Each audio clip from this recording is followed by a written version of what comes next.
Stress has become almost a background noise in modern life. Work deadlines, overflowing inboxes, the daily scroll through the news. And the problem isn't just that it feels bad. When stress sticks around day after day, your body gets stuck in a constant state of high alert.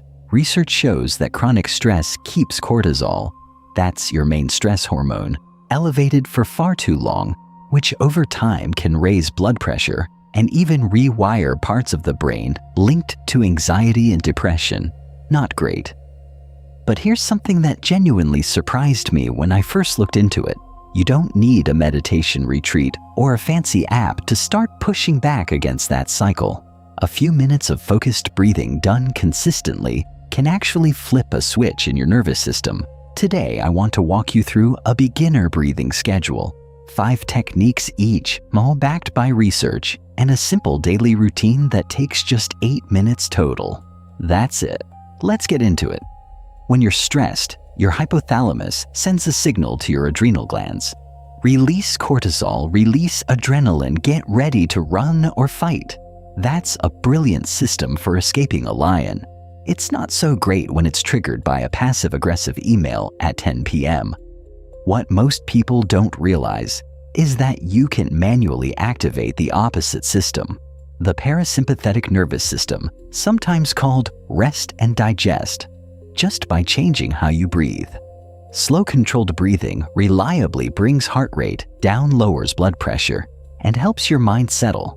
This isn't woo-woo stuff. It's well documented in clinical research on breathing interventions. The key mechanism is the exhale. Longer exhales in particular stimulate the vagus nerve and tell your body it's safe to relax. That's why almost every technique I'm about to share emphasizes breathing out slowly. 5 beginner techniques. Number 1. Diaphragmatic, belly breathing. This is the foundation. Place one hand on your belly and one on your chest. Breathe in through your nose. Your belly should rise, your chest stays mostly still. Then breathe out slowly through your mouth. Aim for a 3 to 4 second inhale and a 6 to 8 second exhale. That long exhale is the key. It's what actually engages the relaxation response. Research on diaphragmatic breathing shows it can influence heart rate and digestion through the autonomic nervous system, and it's been shown to help with both anxiety and blood pressure. Even patients with COPD have seen breathing benefits from this practice. If you've never done it before, it might feel a little awkward at first. Most of us are shallow chest breathers by habit. Give it a few tries and it will click.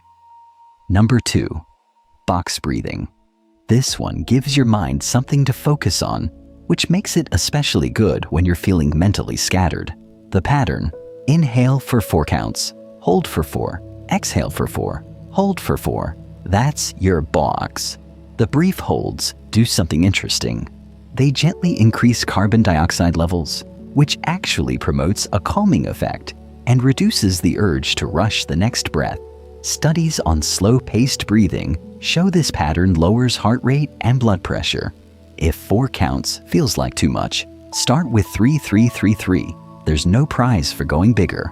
The goal is smooth, relaxed breathing, not pushing yourself.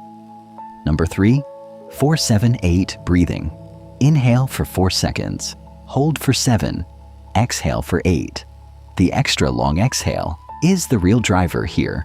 It's a strong signal to your parasympathetic system.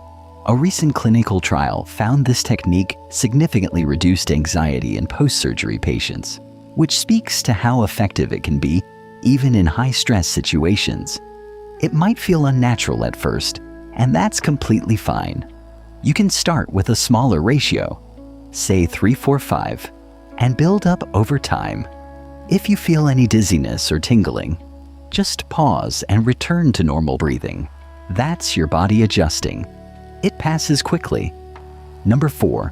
Cyclic sighing, double inhale plus long exhale. This one sounds a little strange, but works really well. Take a normal inhale through your nose, then before you exhale, sneak in one more short sniff to top off your lungs. Then exhale slowly and completely through your nose or mouth, whichever feels right.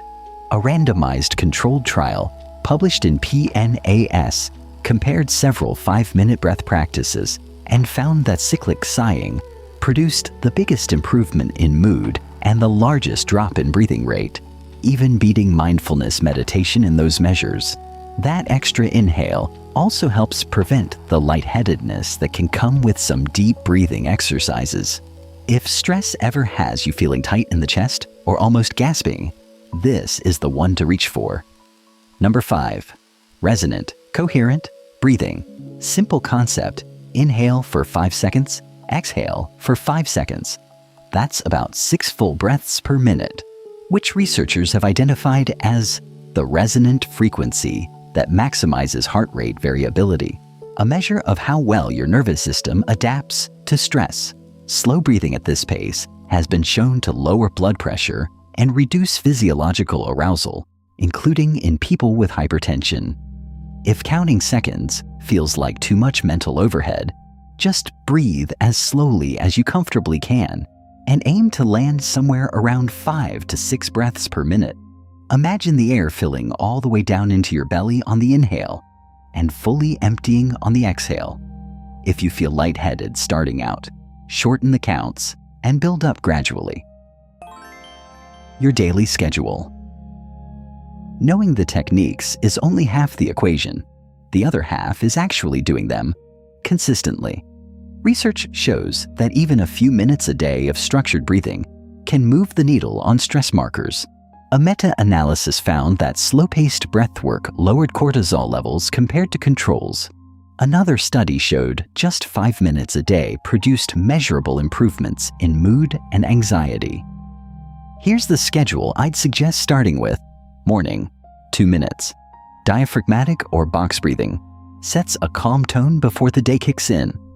Afternoon, 2 minutes. 4 to 7 to 8 breathing, a reset when the day's pressure starts building. Evening, 4 minutes. Cyclic sighing or resonant breathing winds you down before bed, 8 minutes total. On days when even that feels like too much, 1 or 2 minutes at any point still counts. The goal is to build the habit, not to nail the perfect session. Over time, we're talking days to weeks. Your nervous system genuinely starts to shift. You build what I'd call breathing resilience. Stress still shows up, but your baseline is calmer, and you have a tool you can use the moment things spike. Here's what I want you to take away. This doesn't have to be complicated. Pick one technique, try it today, and notice how you feel. That's it. You don't need to master all 5 before it starts working. If you found this useful, hit like and subscribe. It genuinely helps the channel. And drop a comment telling me which technique you're going to try first. I always read those. Full references are linked in the description below. And if you want to go deeper, check out our related video on how breathing affects gut health. It's a surprisingly fascinating connection. Thanks for watching. Go breathe.